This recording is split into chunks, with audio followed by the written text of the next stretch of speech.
येथील सेंट्रल युनिटचे आमचे क्राईम पीआय सुनील शिंदे, त्यांचे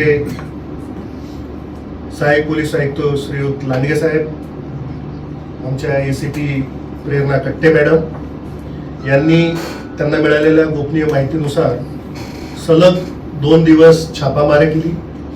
यामध्ये पहिला छापा हा डोंबिवली स्थित रुनवाल गार्डन या इमारतीतील अलिशान फ्लॅटमध्ये टाकला आणि दुसरा छापा हा पुण्यातील हिंजवडी या ठिकाणी असलेल्या एका हॉटेलमधील रूममध्ये टाकला। या दोन्ही ठिकाणी पहिल्या ठिकाणी आपल्याला 6 आरोपी मिळालेले आहेत आणि दुसऱ्या ठिकाणी 6 असे एकूण 12 आरोपी मिळालेले आहेत।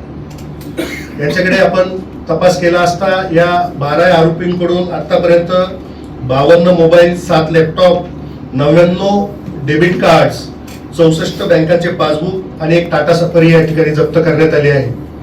सखोल त्याच्यामध्ये तपास केला असता असं निदर्शनास आलं की ही जे काही 2 ठिकाणं आहेत ही ॲज अ ब्रँच किंवा शाखा म्हणून कार्यरत होती आणि ही शाखा जो सायबर फ्रॉड किंवा गेमिंगमध्ये जे काही व्यवहार केले जातात किंवा जी फसवणूक रक्कम केली जाते त्या रक्कम ही पुढील लेअरकडे पाठवण्यासाठी ही ब्रँचेस किंवा शाखा या कार्यरत असल्याचं आपल्याला निदर्शनास आलेलं आहे।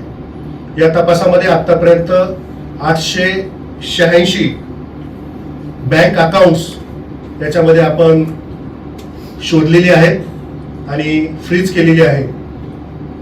नॅशनल NCCRP पोर्टलमध्ये आपण तपासली असता याच्यामध्ये 393 कंप्लेंट मधली ही 886 बँक खाती आपल्याला असल्याचं दिसून आलेलं आहे आणि या 393 कंप्लेंट्स मध्ये आतापर्यंत 83,97,48,278 रुपयाचा लोकांची फसवणूक झाल्याचं आपल्याला यामध्ये निष्पन्न झालेलं आहे।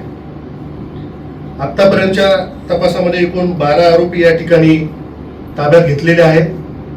हे समवयस्क आरोपी असून मुख्यतः महाराष्ट्राच्या बाहेरील राहणारे आहेत आणि व्हॉट्सअप ग्रुपच्या सहाय्याने मोबाईलवर काही बँक खाती ही हायर करून त्यांच्यातून हे पैसे पुढे पाठवण्याचं काम या ठिकाणी चाललेलं असल्याचं आपल्याला निदर्शनास आलेलं आहे।